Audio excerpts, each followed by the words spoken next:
지난 3년 동안 코로나19의 팬데믹, 정말 이것으로 인하여 많은 사람들이 어려움을 당하고 또 죽기도 하고 고통을 많이 겪은 시절이 있었습니다. 그때의 성경 구절 가운데 이사야 41장 10절이 우리 믿는 사람들에게 제일 많이 읽혀졌고 또 그 말씀을 붙들고 기도했다는 것입니다. 두려워하지 말라, 내가 너와 함께함이니라. 놀라지 말라, 내가 네 하나님이 됨이니라. 내가 너를 굳세게 하리라. 참으로 너를 도와주리라. 참으로 나의 의로운 오른손으로 너를 붙들리라. 이 말씀이 우리의 용기를 주었고 또 힘이 되었고 모든 걸 이길 수 있게 했다는 것입니다. 사람은 어려움이 있을 때에 그 어려움을 이기고자 하는 본능이 있습니다. 또 우리 믿는 사람들은 이런 어려움이 있을 때에 하나님 앞에 기도하며 또 하나님을 붙들며 하나님이 지켜줄 것을 바라는 그 확실한 희망이 있는 것을 보게 됩니다. 그렇기 때문에 우리가 이러한 믿음을 가지고 우리가 하나님과 늘 가까이 하고 하나님이 주시는 그런 은혜에 따라서 우리가 매일매일 우리 자신들을 질서 있는 삶을 살아간다면 하나님은 그때그때마다 우리를 도우시고 끝까지 인도하셔서 우리로 하여금 복된 생활을 이룰 수 있도록 은혜의 은혜를 더하여 주실 것입니다. 우리가 하나님의 은혜가 아니었더라면 우리 삶의 자체가 정말 무의미할 것입니다. 또 우리가 지금까지 우리가 살아오면서 하나님의 은혜가 있었기 때문에 우리가 강건할 수 있었고 또 우리가 이렇게 주 앞에 나와 예배할 수도 있었고 하나님 앞에 감사하며 영광 돌리는 그런 생활을 할 수 있었던 겁니다. 그래서 우리는 모든 것이 하나님의 은혜라, 하나님으로 되어지는 것이다. 또 하나님께서 우리를 기쁘게 여기시고 때로는 어여삐 보시고 때로는 긍휼히 여기셔서 우리를 이끌어 주신다는 이런 확실한 이런 믿음 또는 확실한 소망, 이것을 갖고 우리는 끝날까지 우리 신앙을 지켜야 할 줄로 압니다. 우리가 보면은 하나님은 우리를 눈을 떼지 않는 하나님이십니다. 너희들이 정말 어딜 가든지 함께 하신다고 하셔서 정말 불 가운데로 지나가면은 불이 너를 사르지 못하게 하실 것이며 물가로 지난다 할지라도 그 물이 침몰하지 못할 것이라는 것입니다. 또한 낮에 해가 너를 상하게 하지 못하며 밤에 달이 너를 해치지 못하게 할 것이라는 것입니다. 그토록 하나님이 우리를 선정하시고 선택하신 후에는 우리를 끊임없이 지켜주어서 끝까지 지켜주시는 분이 우리 하나님이신 줄로 믿습니다. 그래서 우리 하나님을 의지하고 하나님을 따를 때에 하나님께서 거기에 따르는 온전한 역사가 있는데 하나님과 우리와의 간격만 없으면 하나님과 우리가 하나가 되기만 하면 이런 도우심과 인도하심이 있다고 하는 것입니다. 이사야 59장 1절에 보면은 여호와의 손이 짧아서 너희들을 구원하지 못함도 아니라 너희의 하나님의 귀가 어두워져서 너희의 소리를 듣지 못함이 아니라 너희들과 하나님 사이는 구렁텅이 이 담이 있었다고 말씀을 합니다. 그러니까 우리가 하나님의 도우심과 또 우리의 기도가 응답되려고 하면은 하나님과의 우리 막힌 것을 허물어 버려야 됩니다. 담대하게 허물어 버리고 담대하게 하나님 앞에 나아가야 되는 것입니다. 그리고 하나님 앞에 부르짖어 기도하는 것입니다. 하나님이 인도하시고 우리에게 역사하실 것을 믿고 기도하는 것입니다. 오늘 내용도 보면은 하나님께서 여기까지 도우신 하나님께서 끝까지 지켜주심을 고백하는 에벤에셀이라고 하는 기념비를 세우는 것을 보게 됩니다. 그래서 이 성경의 역사적을 배경을 보면은 이 블레셋이라는 나라가 자꾸 이스라엘을 침공했습니다. 그 침공하여서 그들은 좀 자기들이 농사를 짓고 그러면 자기들이 노력을 해서 먹고 살면 좋겠는데 이 블레셋 사람들이 자꾸 이스라엘의 곡창지대를 쳐들어옵니다. 농사를 잘 지어서 풍장을 이루면은 쳐들어와서 그것을 빼앗아가고 종들을 삼아가고 숱한 어려움을 계속 반복적으로 이스라엘 백성들이 어려움을 당합니다. 그래서 그 군사들을 일으켜서 같이 대항을 해보지만은 번번이 집니다. 그리고 이스라엘 백성들이 블레셋과 싸우면서 죽은 병사의 숫자가 4,000명입니다. 숫자가 어마어마한 숫자가 죽음을 당합니다. 그때에 이들이 이게 왜 그러냐는 겁니다. 우리는 할례 받은 민족이고 하나님이 우리를 구별하셨고 하나님이 우리를 축복하신다고 하셨는데 왜 우리가 이런 어려움을 당하며 외세로부터 침입을 당하며 이런 고통 속에 살아갈 이유가 뭐냐는 것입니다. 그들은 생각하다가 사무엘을 찾아갑니다. 정말 하나님께 기도해 보라는 것입니다. 우리가 이 어려움 당하는 일이 뭐냐는 것입니다. 그때 사무엘은 모든 백성들을 모은 후에 미스바에서 하나님 앞에 3일 동안 그 음식 기도를 했고 어린 양을 잡아서 바치면서 하나님 앞에 제단을 쌓고 예배를 드렸습니다. 그 하나님의 응답을 받고 나아가서 전쟁을 이길 때에 블레셋 사람 15만 명이 죽습니다. 그래서 얼마나 큰 승리감이 있는지 모릅니다. 그래서 4천 명이 죽음을 당했던, 군사들 4천 명을 죽음을 당했던 그 장소에다가 거기에다가 돌을 세우고 에베네셀이라, 하나님이 여기까지 도우신 하나님 끝까지 지켜주실 것이라고는 확정적 그러한 믿음을 가지고 돌을 세워서 기념비를 세웠던 것입니다. 그래서 이스라엘 백성들은 그 에베네셀 하나님을 믿는 겁니다. 여기까지 도우신 하나님은 분명 우리 민족을 지켜줄 거라는 것입니다. 그래서 오늘 본문에도 보니까 잃어버렸던 땅덩어리까지 다 찾았고, 그리고 아모리 사람들과 더불어 화친하면서 평화를 이루었다고 말씀을 합니다. 하나님이 지켜주시니까, 하나님이 함께 하시니까 이긴 겁니다. 승리한 것입니다. 하나님이 그들을 돌봐주신 것입니다. 그러면 이런 하나님의 말씀을 우리가 볼 적마다 우리가 기억할 것은, 나는 이런 신앙적 기념비적인 신앙의 고백에 나의 모습이 있냐는 것입니다. 내 마음속에 이러한 정말 에베네셀과 같은 기념비적인 신앙 고백에 내게 마음의 신비가 새겨져 있느냐는 것입니다. 내가 정말 그런 신앙의 신비적, 그 신비로운 그 신앙의 그 기석을 세우고 그 믿음을 가지고 끝날까지, 어려워도 그 비석을 보면서 하나님은 지켜주신다. 우리가 어떤 상황에 어지러운 일들이, 또한 고통의 일이 닥칠지라도, 환란이 닥칠지라도 그것을 생각해 보면서 나는 이런 확신을 가지고 끝날까지 승리하리라, 이렇게 믿음을 가질 수 있는 마음속에 새겨진 비석이 있냐는 것입니다. 우스운 이야기가 있습니다. 한인 목회, 미국에서 한인 목회하는 목사님이 목회를 하는데 어떤 한 여자 집사님이 신방을 오라고 하더라는 것입니다. 그래서 무슨 어려움이 있는가 해서 신방을 갔습니다. 신방을 가서 이제 예배드리기 전에 물었습니다. 오늘 신방 받는 그 주제가 뭡니까? 왜 오늘 신방을 받았습니까? 물었더니 이혼 1주년을 기념하기 위해서 목사님 앞에 예배를 드리고자, 그래서 이혼을 기념하는 날로 신방하기 위해서 불렀습니다. 그러더라는 거예요. 참 목사님이 기가 막힌 일 아니에요. 아니, 이혼을 기념하기 위해서 그걸 가지고 목사님을 모셔다가 예배를 드려요. 그래서 어쩔 수 없이 그래도 가서 해서 하여튼 어려움 속에 이혼했으면 오죽했습니까? 하나님 은혜를 베푸시고 여러 가지 축복해 주시고 앞으로 잘 살고 믿음으로 살게 해주세요 하고 왔겠지요. 또 1년이 지났어요. 그래서 이제 또 가서 이제 신방 와달라고 전화를 왔길래, 그래서 이번에 뭔 신방을 하기 위해서 날 부릅니까? 얘기를 했더니 그렇게 얘기를 하다는 거예요. 2번째 이혼을 해서 2번째 기념하기 위해서 내가 예수님의 신방을 부르려고 합니다. 목사님 도저히 못 가겠더래요. 그래서 정중하게 얘기를 했대요. 아무리 생각해도 내가 못 가겠습니다. 그랬더니 신방 오라면 오지, 안 오는 목사가 어디 있냐고 그래 딴 교회를 가더래요. 여러분, 그러한 마음의 기념비를 쓰는 게 아닙니다. 그건 빨리 잃어버려야 되는 거, 흘러버려야 되는 거예요. 그런데 잊어서는 안 되는 것, 하나님을 확실히 만나고 하나님을 확실히 고백하고 하나님 뜻대로 살겠다고 하는 확실한 신앙 고백적인 그러한 마음의 신앙 고백의 비를 세워야, 그것을 가지고 그 믿음을 가지고 우리가 끝날까지 우리가 승리하지 않겠어요? 어려움 당할 때도 그 신앙 가지고, 하나님, 내가 그때 하나님 이렇게 만났고, 하나님이 그때 나에게 은혜를 베풀어 주었고, 그때 하나님 나에게 음성을 주셨고, 내가 그래서 오늘날까지 믿음으로 살았습니다. 내가 이 믿음을 흐트릴 수가 없습니다. 하나님 나에게 새로운 능력을 주옵소서. 그런 믿음 갖고 기도할 때에 하나님의 역사가 일어나는 것입니다. 그런 하나님의 그러한 사람들을 하나님이 귀중히 여기시고 더 가까이 하시고 하나님이 축복해 주시는 것입니다. 그러기에 오늘 이스라엘 백성들이 정말 하나님 앞에 제단을 쌓고, 그리고 하나님 앞에 기도하면서 하나님이 하실 것을 믿고 기도했을 때에 큰 승리가 있고, 그리고 승리하여 에베네셀의 기념비를 세웠던 것처럼 우리가 정말 기도하는 기도의 사람으로서의 기념비를 세울 수 있는 믿음의 성도들이 되어야 할 것입니다. 그래서 우리는 항상 기도의 손이 늘어뜨리지면 안 되는 것입니다. 그래서 이스라엘 백성들이 애굽에서 나와서 가나안 땅 가는 중에 아멜렉이라는 그 지역을 통과하게 됩니다. 그때 이스라엘 백성들이 아멜렉 사람들에게 사람을 보내서 말합니다. 우리는 너희들과 싸울 생각도 없고 싸울 이유도 없다.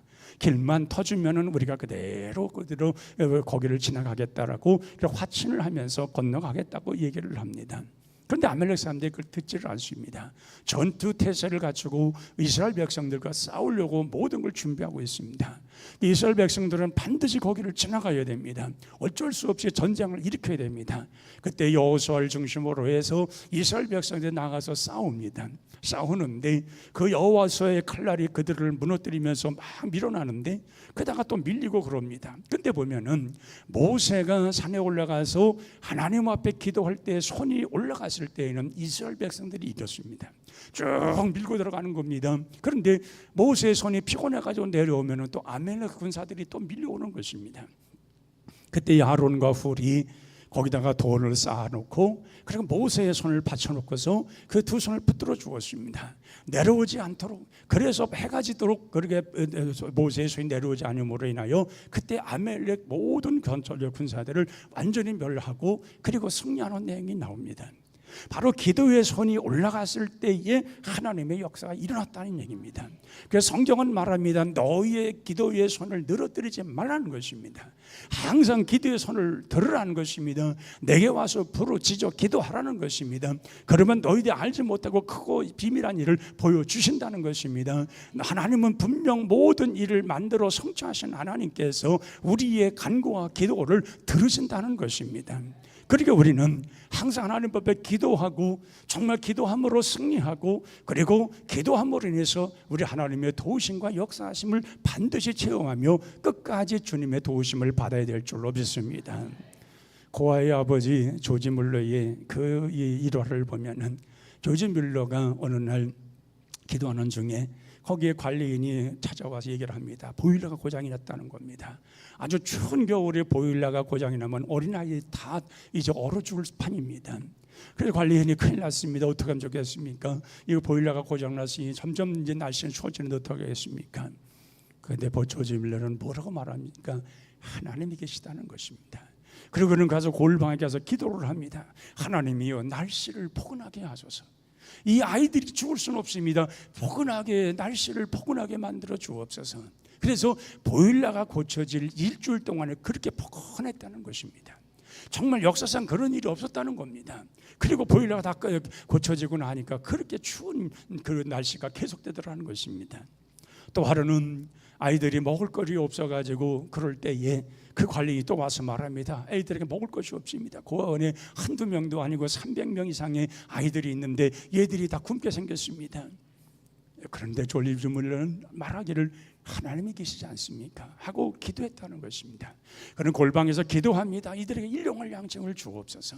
그런데 어디선가 그 말에다가 그 마차에다가 빵들을 가득 실어가지고 마차들이 들어오더라는 것입니다.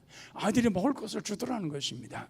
이게 어찌된 일인가 알아보았더니 그 지역을 지나가던 그런 컨테이너 차가 거기서 완전히 정복되어가지고 완전히 그래가지고 갈 수가 없어가지고 빵을 처리해야 되는데 그냥 두면 썩어버리는데 이걸 처리해야 되는데 어디다 처리했으면 좋겠는가 알아보니까 조지 뮬러의 그 고아원이 그 근방에 있더라는 것입니다. 그래서 그걸 갖다가 아이들을 먹일 수 있는 길을 열어주시더라는 것입니다. 조지 뮬러는 항상 하는 말이 하나님 앞에 기도함으로 사는 방법이 있다는 말을 합니다. 오늘 우리 자신들이 기도할 내용 많습니다. 정말 우리가 하나님 앞에 부르짖어 기도할 내용 참 많습니다. 하나님 앞에 나와서 기도함으로 인해서 하나님의 손이 함께 하심으로 블레셋을 이긴 것처럼 우리가 기도함으로 하나님의 능력에서 나를 보호하심으로 인하여 우리의 어려움과 문제와 질병과 고통과 탄식과 한숨이 다 일순간에 사라지는 이러한 능력이 우리 가운데 있어야 될 줄로 믿습니다. 그래서 우리가 항상 하나님 앞에 손을 내려드리지 말고 우리의 어려운 이 문제를 하나님 앞에 갖고 하나님 앞에 기도하면서 하나님이 함께 하시고 모든 것 치료할 것을 믿으면서 이제까지 도우신 에베네zer 하나님이 앞으로 끝까지 지킬 걸 확신하고 기도할 때에 그 능력이 반드시 우리에게 이루어질 줄로 믿습니다. 그래서 이러한 능력이 하나님이 함께 하시니 그 잃어버린 땅도 다 차지하는 것입니다. 여러분, 우리가 살아가면서 잃어버린 것 많이 있을 겁니다. 물론 얻은 것도 많이 있지만 꼭 잃어버려서는 안 될 것들이 있을 겁니다. 그걸 찾는 방법이 뭐냐? 그런 방법이 없습니다. 기도하고 하나님이 도우셔야 되는 것입니다. 하나님이 도와주시고 함께 하심으로 인해서, 그래서 우리 하나님이 늘 지켜주시고 우리와 함께 하시는 가운데 잃어버린 것이 다 회복되어야 되는 것입니다. 그래서 이스라엘 백성들이 바로 이렇게 모든 것을 하나님이 지켜주심으로 인해서 블레셋이 물러나니 잃어버린 땅을 다 되찾았다는 것입니다. 그래서 우리에게 빼앗겼던 모든 것, 이 정말 우리에게 이 가난, 이런 물질, 명예, 우리에게 일어났 이런 모든 것들이 다 회복될 수 있는 길이 뭐냐? 하나님이 우리를 지켜주셔야 되는 겁니다. 우리와 함께 하시고 우리에게 모든 걸 지켜주셔야 되는 것입니다. 그래서 우리가 하나님의 부르짖고 기도함으로 인해서 하나님이 우리의 마음을 받으시고 또 하나님께서 그 길을 열어주심으로 인해서 모든 걸 되찾고 그리고 그곳에 평화가 찾아와야 되는 것입니다. 이스라엘 백성은 싸울 일이 없습니다. 이제 블레셋을 하나님께 드럽게 만들어 놓고 정말 하나님께서 친히 싸워주심으로 10원만에 그 병사들이 다 죽어버렸으니 다시금 전쟁 일으킬 그런 마음이 생겨나지는 않는 겁니다. 하나님께서 저들을 할례받은 백성, 하나님을 섬기는 백성 건드렸다가는 큰일 나겠다는 생각을 하니까 쳐들을 수 없는 겁니다. 그러니까 평화가 일어나는 것입니다. 그리고 우리는 항상 우리 마음의 진정한 평안, 진정한 안정, 그런 하나님의 도우심으로 살아갈 수 있는 것이 뭐냐? 하나님이 지켜주셔야 되는 겁니다. 끝까지 지켜주셔야 되는 것입니다. 우리 하나님은 우리가 순간순간 하나님 앞에 잘못 될 때가 있습니다. 잘못 살 때가 있다는 얘기입니다. 그 때문에 하나님은 그렇게 뭐라고 말씀하시면서 책망하신 하나님은 분명 아닙니다. 그런데 문제는 우리가 잘못된 것을, 잘못된 생활을 하면서 그것을 당연시 여기면서 살아가는 것은 하나님이 가만두지 않습니다. 우리 잘못하지 않아요. 그럼 용서 구하고 다시 돌아서면 되는 거예요. 그런데 잘못했음에도 불구하고, 바르지 못함에도 불구하고 이것을 당연시 여기면서 살아가는 자들은 하나님께서 그냥 두지 않는다는 얘기예요. 왜? 그것 때문에 예수님이 이 땅에 와서 십자가에 달려 돌아가셨고, 예수님께서 가진 고난 당하셨고, 하나님께서 그러한 모든 것을 이기라고 우리에게 성령을 보내주셨는데, 우리가 하나님 앞에 바르지 못한 것, 바르게 살지 못하는 것을 당연시 여기면 안 된다, 그 말이에요. 이스라엘 백성들처럼 자들이 하나님을 바로 섬기지 못했기 때문에 그들이 미스바에 모여서 3일 동안 금식 기도를 하고, 그리고 어린 양을 잡아서 하나님 앞에 제단을 쌓고 회개했던 것처럼 돌이키고 바르게 살려고 했어야 되는 것이지, 바르게 살지 못하는 것을 당연시 여기는 것은 이건 큰 문제가 될 수밖에 없는 것입니다. 그렇게 우리는 이제 내 마음속에 진정한 평화를 이루기 위해서는 정말 하나님이 주시는 그 힘에 의해서 우리가 온전히 평화를 이루어야 되는 것입니다.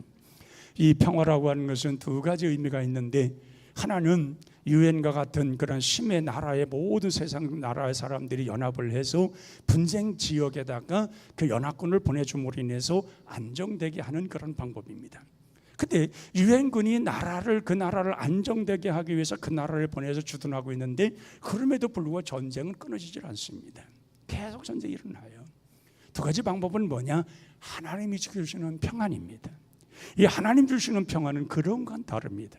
정말 하나님이 강하게 지켜주시고 안정되게 줄 때에 하나님이 보호하신 그 장소 안에는 하나님의 놀라운 평안이 있고 우리에게는 안정된 생활을 이루어가는 것입니다. 그래서 이스라엘 백성들이 얼마든지 언제든지 전쟁에 휘말릴 수 있는 민족이었지만은 하나님께서 강력하게 평화를 지켜주시고 안정되게 모든 걸 이끌어주시고 주변 국가들을 드럽게 만들었기 때문에 그들에게 평화가 찾아온 것입니다. 그리고 평화가 찾아왔기 때문에 그들은 하나님을 온전히 섬겼고 하나님 말씀대로 살고자 하는 그러한 뜨거운 마음을 가졌을 때에 그들에게 하나님께서 끊임없는 보호와 인도하심이 늘 있었다고 하는 것입니다. 그래서 우리는 항상 하나님이 원하시는 바가 무엇인지를 알고 살아가야 됩니다. 그리고 하나님 앞에 늘 무엇보다 나라는 존재가 인정받고 살아가야 됩니다. 우리가 누가복음에 보면은 탕자의 비유가 나옵니다. 그 탕자는 자기 아버지 재산 가운데서 자기 앞으로 돌아올 분깃을 달라고 말합니다. 처음에는 아버지가 들어주지 않았지만 매일매일 와서 그렇게 하니까 그래서 어느 정도 재산을 떼어서 그 아이들에게 줍니다. 그 아들은 그 재산을 가지고 돈으로 바꿔가지고 나가서 허랑방탕합니다. 성경에 보면은 바르게 살아갔다는 말이 한마디도 없잖아요. 전부 다 허랑방탕해서 사는 거예요. 이건 아버지 대로 사는 게 아니에요. 그러다 보니까 쫄딱 망하잖아요. 있는 돈 다 없어져 버리니까 친구들도 다 사라지는 거예요. 그리고 이제 돼지 키우는 데 가가지고 돼지가 먹는 주염 열매로 배를 채우겠으나 그것마저도 만족하게 못 줬다고 그랬습니다. 먹지를 못했다고 그랬습니다. 그때 그거 생각하는 것이 뭡니까? 내가 하나님께 범죄했고 내 아버지 앞에 잘못했다는 거예요. 그래 돌아서지 않습니까? 돌아와서 자기 아버지 앞에 와서 나는 이제는 아들로서이가 아니라 품꾼을 삼아 주소서. 근데 아버지는 그에게 한마디도 묻지 않아요. 왜? 돌아와서 아버지 앞으로 돌아온 것만도 좋아서 아버지는 그에게 한마디도 묻지 않고 이놈 내가 잃어버렸다 오던 내 자식이라는 거예요. 죽었다가 살아난 내 자식이라는 거예요. 그래서 잔치를 베풀어 주지 않습니까? 목욕을 시키고 자색옷을 입히지 않습니까? 바로 하나님이 함께 하시는 자들, 끝까지 계신 자들은 바로 그렇습니다. 하나님의 자녀가 되면, 하나님의 자녀가 되었으면 우리 하나님께서 끝날까지 우리를 지켜줄 줄로 믿습니다. 그리고 지켜주어서 그 안에서 우리가 정말 평안하게 안정되게 모든 사람들에게 평강을 이루며 살아갈 수 있는 그런 모든 환경을 만들 줄로 믿습니다.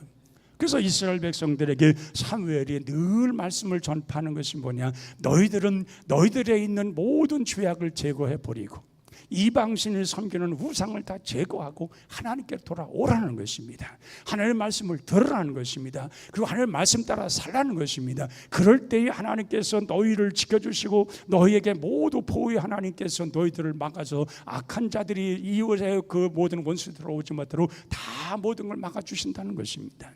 그리고 우리가 늘 살아가면서 기억할 것은 나에게도 하나님이 지켜주실 만한 신앙 고백적인 그러한 기념비를 세우라는 것입니다. 하나님이 그걸 보고 나를 지켜줄 만한 신앙의 고백이 있어야 된다는 것입니다. 그리고 그 고백으로서 말미암아 내가 어떤 일이든지 하나님이 날 지켜주심으로 나는 뭐든 할 수 있다는 확정적 신앙을 갖고 살아가는 것입니다.